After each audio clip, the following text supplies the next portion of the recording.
Covid అధ్యక్ష. ఈ కోవిడ్కి సంబంధించి ఈ కోవిడ్ కారణంగా అధ్యక్ష ఈ 2 ఆర్థిక సంవత్సరాలు ప్రపంచంతో పాటు మనం కూడా అధ్యక్ష అనేక సవాళ్ళను ఎదుర్కోవాల్సిన పరిస్థితి వచ్చింది అధ్యక్ష. రాష్ట్ర ఆదాయాలు దాదాపుగా 66,000 కోట్ల రూపాయలు మనం కోల్పోయాం అధ్యక్ష ఈ 2 సంవత్సరాలలో. కోవిడ్కి సంబంధించి ఈ 3 సంవత్సరాలు 2019 నుంచి 2022 వరకు, 2019 నుంచి 2022 వరకు ఈ 3 సంవత్సరాలు ఒకసారి గమనించినట్టయితే అధ్యక్ష, రాష్ట్రానికి సంబంధించిన ఆదాయాలు, మనకు రావాల్సిన ఆదాయాలు దాదాపుగా 66,116 కోట్ల రూపాయలు నష్టపోయిన పరిస్థితి మనం కనపడతా ఉంది అధ్యక్ష. అదే అధ్యక్ష ఒకసారి గమనించినట్లయితే అధ్యక్ష, ఈ స్లైడ్ కూడా ఒకసారి చూస్తే కంపౌండెడ్ యాన్యువల్ గ్రోత్ రేట్ అంటే రాష్ట్రం ఇంతకుముందు 2015 నుంచి 2019 అంటే గత పాలనలో రాష్ట్రంలో స్టేట్ ట్యాక్స్ రెవెన్యూస్ ఏ రకంగా పెరిగాయి అని చెప్పి చూస్తే, రాష్ట్రంలో పెరిగిన స్టేట్ ట్యాక్స్ రెవెన్యూస్ దాదాపుగా 13.29% ప్రతి సంవత్సరం compounded annual growth rate tax revenues పెరుగుతూ పోతూ ఉన్నాయి. అంటే నేను అంటా ఉన్నాను అధ్యక్ష, రాష్ట్రంలో ఆదాయం ట్యాక్స్ రెవెన్యూస్ ఈ సంవత్సరం ఇంత ఉంది అని అంటే రేపు సంవత్సరం పెరిగేదే కానీ తగ్గేది ఎక్కడా ఉండదు అని చెప్పి, ఆ రకంగా గత 5 సంవత్సరాలు గత సంవత్సరం 5 సంవత్సరాలు చూస్తే state compounded annual growth rate of state tax revenues పెరుగుదల చూస్తే 13.29%గా ఉంది అధ్యక్ష. అదే పెరుగుదల అదే మాదిరిగానే అదే పర్సంటేజ్ 13.29% గ్రోత్ రేట్తో అడుగులు ముందుకు పడిందంటే ఆదాయం రాష్ట్ర ప్రభుత్వానికి ఈ ట్యాక్స్ రెవెన్యూస్ రూపకంలో 2,24,603 కోట్ల రూపాయలు రావాల్సింది అధ్యక్ష. ఆ 3 సంవత్సరాలకు కలిపి 2019, 20, 20, 21, 22 సంబంధించి. అయితే రాష్ట్రానికి వచ్చింది ఎంత అని అంటే కేవలం 1,85,687 కోట్ల రూపాయలు మాత్రమే రాష్ట్రానికి ఆదాయం వచ్చింది ఈ ట్యాక్స్ రెవెన్యూస్ రూపకంలో.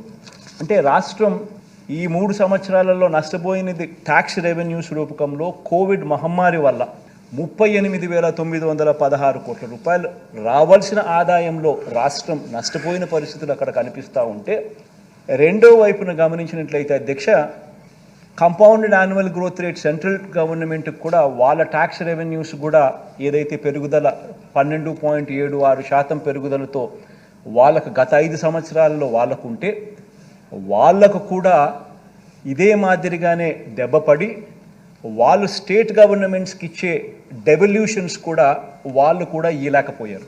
అనుకున్న మేరకు వాళ్ళు కూడా ఇవ్వలేకపోయిన పరిస్థితుల కారణంగా వాళ్ళకు ఆ పరంగా కూడా చూస్తే 27,200 కోట్ల రూపాయలు ఆ రకంగా మనకు డెవల్యూషన్స్లో మామూలు పరిస్థితుల్లో అయితే కేంద్ర ప్రభుత్వం నుంచి మనకు రావాల్సిన డెవల్యూషన్స్, మనకు రావాల్సిన డబ్బులు కేంద్రం నుంచి మన వాటాగా రావాల్సిన డబ్బులు కూడా మనం కోల్పోవడం జరిగింది. ఆ 2 పరంగా చూస్తే 66,116 కోట్ల రూపాయలు రాష్ట్ర ఆదాయాలు మనకు నష్టపోయిన పరిస్థితులు ఈ 3 సంవత్సరాల కాలంలో మనం మనం క్లియర్ కట్గా కనిపిస్తూ ఉంది అధ్యక్ష. విశాఖ జిల్లా భీమిలి నియోజకవర్గం మధురవాడ పిఎం పాలెం 6వ వార్డ్ వైఎస్ఆర్ పార్టీ కార్యాలయంలో మీడియా సమావేశం నిర్వహించారు. జనసేన భీమిలి ఇన్ఛార్జ్ డాక్టర్ సందీప్ తన పాదయాత్రలో మాట్లాడిన మాటలను ఖండిస్తూ 6వ వార్డ్ వైకాపా నేతలు మీడియా మిత్రుల సమావేశంలో మాట్లాడుతూ సియాద్రి కనకరాజు కామెంట్స్ ఎన్నడూ లేని విధంగా వార్డులలో ఉన్న ఫలంగా ఇప్పుడు వచ్చి ఉడతా పడతా పాదయాత్రలు చేస్తున్నారు. కొమ్మాది గ్రామంలో కనీసం 40 మంది కూడా లేకుండా సభను నిర్వహించారు. టీడీపీ జనసేన కలిసి వైసీపీ విజయాన్ని ఆపేస్తామని అంటున్నారు. 40 మందిని కూడా తెచ్చుకోలేని మీరు మా విజయాన్ని ఆపుతారు అంట. పక్క రాష్ట్రాలతో కరెంట్ ఛార్జీలు పోలిక చేయండి సందీప్. ప్రజల మధ్యకు మీరు ఎప్పుడైనా వచ్చారా? వార్డులో ఎంత మేరకు అభివృద్ధి చేశామో మేము మీకు చూపిస్తాం. అన్యాయాలు అక్రమాలు చేసే పార్టీ తెలుగుదేశం పార్టీ, అందుకే ఇంట్లో కూర్చున్నారు. ఏదో రకంగా ప్రజల్లోకి వెళ్ళాలి అని మీరు అనుకుంటే వైసీపీ కండువా కప్పుకుని జగన్మోహన్ రెడ్డి చేసే సంక్షేమాన్ని తెలియజేస్తూ ప్రజల్లోకి వెళ్ళండి. పవన్ పీకింది లేదు, బాబు చేసింది లేదు, జగన్ తగ్గేది లేదు. సందీప్ మాట్లాడిన మాటలు వెనక్కి తీసుకుని క్షమాపణ చెప్పాలి. మీకు అంతగా ప్రజల మధ్యకు వెళ్ళాలి అంటే మా పార్టీలోకి ఆహ్వానించడానికి మేము సిద్ధంగా ఉన్నాం.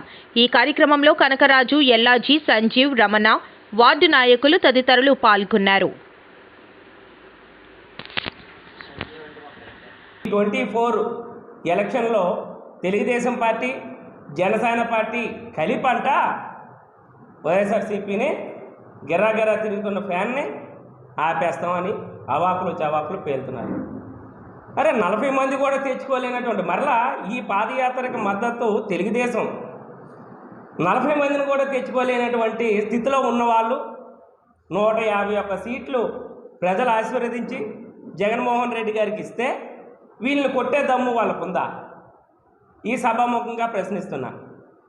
ఇది పక్కన పెడితే ఒక తెలుగుదేశం నాయకుడు అంటాడు, కొమ్మాది గ్రామంలో మాట్లాడే మాటలు, జగన్మోహన్ రెడ్డి గారు వచ్చిన తర్వాత భూ ఆక్రమణలు ఎక్కువైపోయాయంట.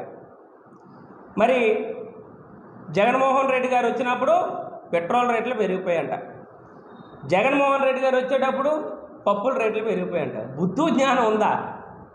కాంగ్రెస్ హయాంలోన మన్మోహన్ సింగ్ గారు ఉండేటప్పుడు గ్యాస్ సిలిండర్ ధర ఎంతండి? ఈరోజు గ్యాస్ సిలిండర్ ధర ఎంతండి? ఎవరి మీద బురద చల్లుతారు? గ్యాసు, పెట్రోలు, ఇంకా ఏదైతే మన గ్రోసరీ ఉన్నది ఇదంతా కూడా కేంద్ర ప్రభుత్వం నిర్ణయించే రేట్లు తప్ప స్టేట్ గవర్నమెంట్ విధించేది ఎక్కడా లేదే. అదేవిధంగా వాళ్ళు ఏమనంటే కరెంటు ఛార్జీల గురించి మాట్లాడుతున్నారు ఈ సందీప్ గారు. సందీప్ కరెంటు ఛార్జీల గురించి మన భారతదేశంలో 29 రాష్ట్రాలు ఉన్నాయి. 29 రాష్ట్రాల్లో 29 మంది ముఖ్యమంత్రులు ఉన్నారు. ఏ రాష్ట్రంలోనైనా మనకంటే తక్కువ ఛార్జీ ఉందేమో ఒకసారి పక్క రాష్ట్రం వాళ్ళు కనుక్కుంటే, మన వాళ్ళు హైదరాబాద్లో లేదనుకుంటే పక్కన ఒడిశా, ఇక్కడ బెంగళూరు, చెన్నై రకరకాల ప్లేసుల్లో ఉంటూ ఉంటారు. వాళ్ళు ఒకసారి కనుక్కోండి ఏంటి టారిఫ్, వాళ్ళకేంటి మనకేంటి. అది తెలుసుకోకుండా ఇష్టం వచ్చినట్టు ఏదో ప్రజలకి చెప్పిస్తే నమ్మేస్తారు అనుకుంటే ఎట్లా? 151 స్పీడ్లో తిరిగినటువంటి ఫ్యాన్ ఆపడం సాధ్యమేనా? అదేవిధంగా ఆయన లోకల్కి వచ్చేటప్పటికి ఒక మాట అంటున్నారు, 6వ వార్డు కార్పొరేటర్ అభ్యర్థి ప్రజలకు అందుబాటులో లేరు అనేసి. ఏ రోజైనా ఆయన ప్రజల్లో తిరిగాడా? ఈరోజు 6వ వార్డులో మీ సభాముఖంగా చాలాసార్లు పత్రికా మిత్రులందరికీ కూడా చెప్పి ఉన్నాను. ఏంటి అనేసి అంటే, ఒకసారి జీవీఎంసీలోకి వెళ్దాం. 2019 ముందు ఏంటి, 2019 తర్వాత ఏంటి, కార్పొరేట్ ఎలక్షన్ అయిన తర్వాత ఎన్ని అభివృద్ధి పనులు లోకల్గా చేయాల్సిన అవసరం లేదు. ఒక కార్పొరేటర్ ప్రజాప్రతినిధి వాళ్ళ ప్రజా అవసరాలు తెలుసుకొని ఎక్కడ దెబ్బలాట చేయాలి, కౌన్సిల్లో దెబ్బలాట చేసి మనకి నిధులు సమకూర్చాలి. అది ఒక ప్రజాప్రతినిధి చేసే పని. ఆవిడ ఆ పని సక్రమంగా నిర్వర్తిస్తున్నారు. అది చూసి వారో లేక మాటలు. ఇక్కడ సొంత ఇల్లు కొట్టుకుంటామన్నారు, సొంత ఇల్లు కొట్టుకుంటే కబ్జా చేసి కట్టామనేసి వాళ్ళు అంటారు. ఇటువంటి ఆఫీస్ పెట్టాం ఈ 4 వార్డులకు సంబంధించి. అందరూ ఇక్కడ దాదాపు ఇక్కడ మా అవంతి గారు స్టాఫ్ ఇక్కడ నిరంతరం ఉంటున్నారు. ఒక కంప్యూటర్ పెట్టుకున్నాం, ఎవరు యొక్క సమస్యలు ఏంటని తెలుసుకొని అది పరిశు అయిందా లేదా అనేది అందులో మేము నిమగ్నమై రాసుకుంటాం.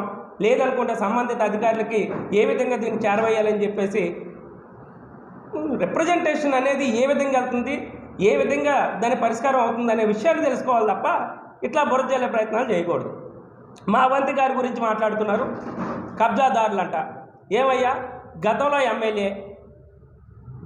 ఎమ్మెల్యే ఆయన కూడా మినిస్టర్ అయ్యారు.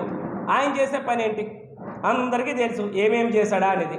ఆయన వెనకాతలుండే మిగతా తోక నాయకులందరూ కూడా ఏం చేశారనేది తెలుసు. అన్యాయాలు అక్రమాలు చేసే పార్టీ తెలుగుదేశం పార్టీ. కాబట్టే ప్రజలు బుద్ధి చెప్పారు, కాబట్టి వాళ్ళు ఈరోజు ఇంట్లో కూర్చున్నారు. ఈరోజు 151 సీట్లు ఇచ్చి గవర్నమెంట్ ఫామ్ చేసి ప్రజలకి సంక్షేమ ఫలాలు ఏవైతే ఇస్తారన్నారో అది తూచా తప్పకుండా నెరవేరుస్తున్నాం. అది వాళ్ళు అర్థం చేసుకోవాలి. అది డైజెషన్ చేసుకోలేక ఇష్టం వచ్చినట్టు చవకలు పేలుతారు. బాదురే అనేసి మొన్న చంద్రబాబు నాయుడు అంటాడు. బాదురే నీకు 2019లో బాధితే 150 సీట్లు వైసీపీకి వచ్చాయి, నీకు 23 సీట్లు వచ్చాయి. అదేవిధంగా మరలా పంచాయతీ ఎలక్షన్లో బాధితే నువ్వు ఎక్కడ అడ్రస్ లేకుండా పోయావు. ఆ తర్వాత కార్పొరేషన్ కూడా బాధితే నువ్వు ఎక్కడ అడ్రస్ లేకుండా పోయావు. ప్రజలు ఆశీర్వదిస్తున్నారు, సంక్షేమం వైపు అందరూ ఉన్నారు. ఏమంటే రోడ్లు బాగాలేవు, భవనాలు కట్టలేదు. ఆయనలాగా గ్రాఫిక్స్ చేసే పరిస్థితులు జగన్మోహన్ రెడ్డి గారు చేయరు. ఏదైతే చెప్తాడో అది మాత్రమే చేస్తాడు. సచివాలయం గురించి మాట్లాడతాడు. మనకి ఎక్కడో అక్కడ అమరావతిలో మనకి దాన్ని డివైడ్ చేస్తారు ఇచ్చేస్తారని. ఏమంటే ఈరోజు ప్రతి ఒక్క 1000 ఇళ్ళకి ఒక సచివాలయం ఉందండి. ప్రతి ఒక్క 1000 ఇళ్ళకి ఒక సచివాలయం. ఆ సచివాలయంలో పేద ప్రజలందరికీ వారి యొక్క కనీస అవసరాలు ఏవైతే ఉన్నాయో వారు అక్కడికి వెళ్ళి చేయించుకుంటారు. అంతే తప్ప ఈ ప్రజలందరూ అక్కడికి వెళ్ళి పనిచేయాల్సిన అవసరం లేదు, అక్కడికి వెళ్ళాల్సిన నెసెసిటీ కూడా లేదు. కాబట్టి ఏదో ఒక విధంగా ప్రజల్లోకి వెళ్ళాలి అని అనుకుంటే వైసీపీ కండువా కప్పుకోండి, జగన్మోహన్ రెడ్డి గారు చేస్తున్న మంచిని ప్రజల్లో తీసుకెళ్ళండి. ఆ విధంగా తప్ప మీరు బురజల్లే ప్రయత్నాలు ఏ విధంగా కూడా చేసినా సరే సహించేది లేదు. అవాకులు చవాకులు పేలితే రానున్న 24 ఎలక్షన్లో మీకు ఏ విధంగా ఓటుతో బుద్ధి చెప్పాలో ప్రజలందరూ నిర్ణయించుకొని ఉన్నారు. ఏ విధంగా సైనికుల్లాగా మేము పనిచేయాలని చెప్పేసి 2024కి ఎలక్షన్కి మేము సిద్ధం అని చెప్పి ఈ యొక్క కార్యక్రమం ద్వారా మీకు తెలియజేస్తున్నాం. 2024 ఎలక్షన్లో పవన్ కళ్యాణ్ పీకింది లేదు, చంద్రబాబు నాయుడు చేసింది లేదు, జగన్మోహన్ రెడ్డి తగ్గేదెల్లే. జై జగన్, జై అవంతి, జై ప్రియాంక. ఉత్తర నియోజకవర్గం కేకే రాజు ఓటు హక్కును ప్రతి ఒక్కరూ ఉపయోగించుకోవాలని, దాని యొక్క విలువను చెప్పారు. కేకే రాజు మాట్లాడుతూ ప్రతి ఒక్కరూ తమ యొక్క ఓటు హక్కును వస్తున్న ఎన్నికల్లో వినియోగించుకోవాలని కోరారు. ఓటు హక్కు ఒకే మన ఆయుధమని, అందరూ తలరాతను మార్చుకునే ఆయుధమని అన్నారు. ఏ రాజకీయ నాయకుడికి భవిష్యత్తు ఇవ్వాలన్నా, అతడికి భవిష్యత్తు లేకుండా చేయాలన్నా ఒక ఓటు హక్కు ద్వారా మాత్రమే చేయొచ్చని అన్నారు. 23 సీట్లు వస్తే ఆ రోజు వైఎస్ఆర్ 23 సీట్లు వస్తే వైఎస్ఆర్ కాంగ్రెస్ అసెంబ్లీలో జగన్మోహన్ రెడ్డి గారు చేయని పోరాటం అంటూ లేదు. ఈ రాష్ట్ర భవిష్యత్తు కోసం, ఈ రాష్ట్రంలో ఉన్న బడుగు బలహీన వర్గాల సంక్షేమం కోసం, ఈ రాష్ట్రానికి రావాల్సిన ప్రత్యేక హోదా కోసం, విశాఖపట్నం ఉత్తరాంధ్ర ప్రాంతానికి ఇస్తానన్న ప్రత్యేక రైల్వే జోన్ కోసం జగన్మోహన్ రెడ్డి గారు ఎన్నో పోరాటాలు చేయడం జరిగింది. ఎన్ని పోరాటాలు చేసినా చంద్రబాబు నాయుడు పెడచెవిని పెట్టి కేవలం అమరావతి ప్రాంతంలో చంద్రబాబు నాయుడు తాలూకు సామాజిక వర్గానికి, చంద్రబాబు నాయుడికి బినామీలుగా ఉన్న బినామీల సుజనా చౌదరి, సీఎం రమేష్, ఖమ్మంపాటి రామ్మోహన్ రావు, గరికపాటి రామ్మోహన్ రావు, బొల్లి మోహన్, అదేవిధంగా బొల్లినేని, ఇలాంటి వ్యక్తులందరికీ కూడా సుమారు 50,000 ఎకరాలు ఉన్న ప్రాంతంలో కేవలం ఆ భూముల విలువ పెంచుకోవడమే లక్ష్యంగా ఈ రాష్ట్రంలో ఉన్న రాయలసీమ ఉత్తరాంధ్ర ప్రాంతాన్ని నిర్లక్ష్యం చేసి అమరావతి పేరుతో ఉత్తరాంధ్ర ప్రాంతానికి ఒక పరిశ్రమకు రాకుండా కాలయాపన చేసిన తరుణంలో అప్పుడు జగన్మోహన్ రెడ్డి గారు పాదయాత్ర చేయడం, ఆ పాదయాత్రలో విరుపులపాయ నుంచి ఇచ్చాపురం వరకు కూడా ఈ రాష్ట్రం మొత్తం కూడా పర్యటించి ప్రతి అడుగులోని కూడా అన్ని వర్గాల వారి దగ్గర నుంచి కూడా విజ్ఞప్తులు వినతులు కూడా స్వీకరించి ఇప్పటి వరకు రాజకీయాల్లో ఉన్న వెనుకబాటుతనాన్ని కానీ పేదరికాన్ని కానీ నిర్మూలించాలి. ఏ సమస్యకైనా కూడా శాశ్వత పరిష్కారం చూపించాలి. 5 సంవత్సరాలకు వచ్చే ఎన్నికల్లో ఓట్ల కోసం, సీట్ల కోసం, రాజకీయ పార్టీల ప్రయోజనాల కోసం కాకుండా మనం ఏ నిర్ణయం తీసుకున్నా సరే, ఏదైనా ఒక నిర్ణయం తీసుకుంటే ఆ నిర్ణయం ద్వారా దీర్ఘకాలిక ప్రయోజనాలు ఉండాలి. ఒక బైబుల్గా, ఒక ఖురాన్గా భావిస్తాను. ఆయా మతాల వారు ఆ పవిత్ర గ్రంథాలకు ఎంతైతే విలువనిస్తారో నేను అంతే విలువనిస్తానని జగన్మోహన్ రెడ్డి గారు చెప్పడం. ఎన్నికల్లో వైఎస్ఆర్ కాంగ్రెస్ పార్టీ 151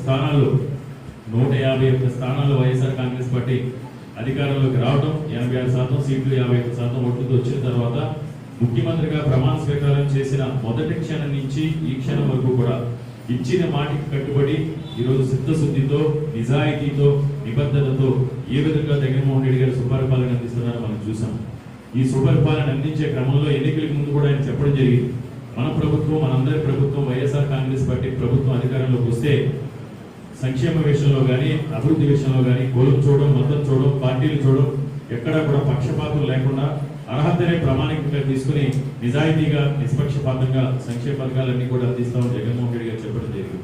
చెప్పిన మాటకి కట్టుబడి ఈరోజు గడిచిన 4.5 సంవత్సరాలుగా ఈ సంక్షేమ పథకాలన్నింటినీ కూడా నిష్పక్షపాతంగా అమలు చేయడం కోసం ఈ దేశ చరిత్రలోనే మొట్టమొదటిసారి గ్రామ సచివాలయ వ్యవస్థ, వార్డు సచివాలయ వ్యవస్థ, వార్డు వాలంటీర్ వ్యవస్థ, వార్డు గ్రామ వాలంటీర్ వ్యవస్థను తీసుకొచ్చి ఆ వ్యవస్థలోకి ఈ రాష్ట్రంలో ఉన్న నిరుద్యోగ యువకులకి జగన్మోహన్ రెడ్డి గారు 2019 మే 30వ తారీఖున ముఖ్యమంత్రిగా ప్రమాణ స్వీకారం చేస్తే రాష్ట్రానికి ట్యాక్సుల రూపాన వచ్చే ఆదాయాన్ని కూడా ఒకసారి గమనించినట్లయితే అది కూడా చూస్తే అధ్యక్ష 2018-19కి వచ్చేసరికి ఆంధ్ర రాష్ట్రం 58% జనాభా పెట్టుకుని స్టేట్స్ ఓన్ ట్యాక్స్ రెవెన్యూస్ 58,000 కోట్లు అయితే, తెలంగాణ 42% జనాభా పెట్టుకుని వాళ్ళ స్టేట్స్ ఓన్ రెవెన్యూస్ 65,000 కోట్లు. తక్కువ జనాభాకు ఎక్కువ ఆదాయం, ఎక్కువ జనాభాకు తక్కువ ఆదాయం స్టేట్స్ ఓన్ రెవెన్యూస్ పరిస్థితి కూడా ఆ మాదిరిగా కనిపిస్తూ ఉంది అధ్యక్ష. ఇక్కడ మోస్ట్ ఇంపార్టెంట్ ఆస్పెక్ట్ ఏంటంటే అధ్యక్ష, బాయన్సీ అధ్యక్ష. ట్యాక్స్ బాయన్సీ అనేది వెరీ వెరీ ఇంపార్టెంట్ అంశం. అంటే ఎక్కడికైనా కూడా ఎప్పుడైనా కూడా ట్యాక్సులు ఎప్పుడు పెరుగుతాయి అని అంటే అగ్రేరియన్ ఎకానమీగా ఉన్న మనలాంటి రాష్ట్రాలలో ట్యాక్స్లలో పెరుగుదల తక్కువ ఉంటుంది అధ్యక్ష. ఈ సర్వీసెస్ సెక్టర్ ఎక్కడైతే ఉంటుందో ఈ పెద్ద పెద్ద సిటీస్లో ఈ ఈ ఈ కంప్యూటర్స్ కానీ ఈ ఐటీ కానీ ఇవన్నీ ఎక్కడైతే ఈ సర్వీసెస్ సెక్టర్స్ ఎక్కడైతే ముమ్మరంగా ఉంటుందో ఈ సిటీస్లో అక్కడ tax revenues buoyancy for tax revenues అనేది ఎక్కువ ఉంటుంది. గమనించినట్లయితే అధ్యక్ష ఆ బాయన్సీ ఆఫ్ ట్యాక్స్ రెవెన్యూస్, అందుకే నేను విశాఖపట్నం అని చెప్పి అంత గట్టిగా ఎందుకు అంతగా చెప్తా ఉంటాను అంటే దానికి కారణం అది అధ్యక్ష. ఒకసారి నేషనల్ ఒకసారి నేషన్ యాజ్ అ హోల్గా ఒకసారి గమనించినట్లయితే అధ్యక్ష, contribution into GDP from agriculture sector గమనిస్తే 18%. అగ్రికల్చర్ నుంచి జీడిపికి కాంట్రిబ్యూషన్ నేషన్ వైడ్ గమనిస్తే 18% ఉంటే తెలంగాణలో 17% అనుకో. ఆ మాదిరిగా ఉంటే మన రాష్ట్రంలో అగ్రికల్చర్ నుంచి జీడిపికి కాంట్రిబ్యూషన్ 34%. దీనివల్ల ఏమవుతుందనంటే అధ్యక్ష, దీనివల్ల ఏం జరుగుతుందనంటే మంది రైతులతో కూడిన ఎకానమీ. సో దీనివల్ల ఏమవుతుందనంటే ability to generate tax revenues మనకు తగ్గుతాం. This is inherited legacy, inherited. So ఇటువంటి చోట, అందుకనే ఇటువంటి చోట హైదరాబాద్ లాంటి నగరం లేకపోవడం ఇంకా దారుణం. దాని దెబ్బకి ఏమవుతుంది అని అంటే బాయన్సీ ఆఫ్ ట్యాక్స్ రెవెన్యూస్ కూడా తక్కువ కావడం. అందుకనే మీరు గమనించినట్టయితే అధ్యక్ష 2018-19 వచ్చేసరికి మన ఆంధ్ర రాష్ట్రంలో tax revenues states own tax revenues 58,000 కోట్లు అయితే తెలంగాణలో స్టేట్స్ ఓన్ ట్యాక్స్ రెవెన్యూస్ 65,000 కోట్లు. అక్కడ జనాభా 42%, 3.63 crores. మన జనాభా 58% అంటే 5.14 crores.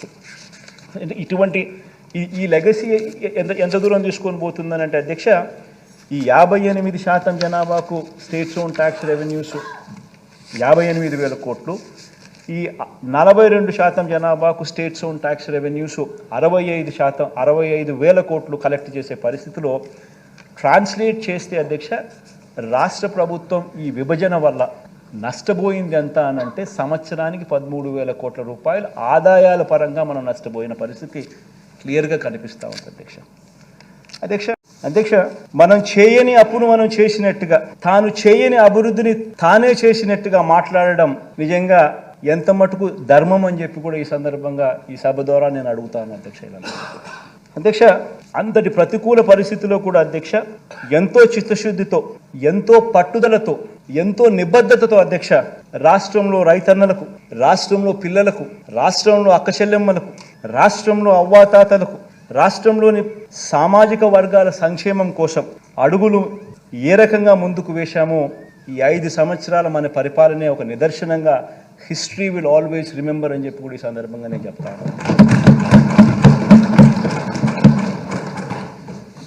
అధ్యక్ష. ఇవన్నీ నిజాలే అయిన అధ్యక్ష, ఇవన్నీ కూడా నిజాలే అయిన అధ్యక్ష.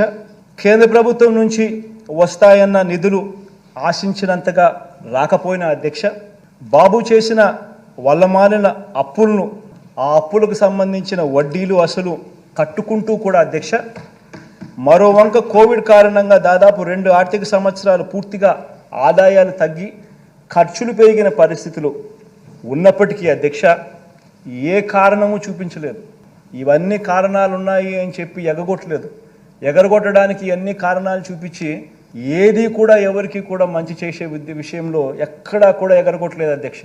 ఎన్ని కారణాలున్నా కూడా, ఎన్ని ఇబ్బందులున్నా కూడా, ఎన్ని అవస్థలున్నా కూడా ప్రతి పేదవాడి ముఖంలో చిరునవ్వును చూడాలనే ఈ ప్రభుత్వం అడుగులు ముందుకు వేసింది అని చెప్పి కూడా చెప్పడానికి గర్వపడతాను. ఇచ్చిన ప్రతి మాట అధ్యక్ష నిలబెట్టుకుంటూ ఏకంగా 99% హామీలను మేనిఫెస్టోలో చెప్పినటువన్నీ కూడా అమలు చేసి ప్రతి మేనిఫెస్టోను కూడా ప్రతి ఇంటికి తీసుకొని పోయి దాన్ని చూపిస్తూ ఈరోజు ఆశీస్సులు అందుకుంటా ఉన్న ప్రభుత్వం మనది మాత్రమే అని చెప్పడానికి కూడా గర్వపడతాను అధ్యక్ష.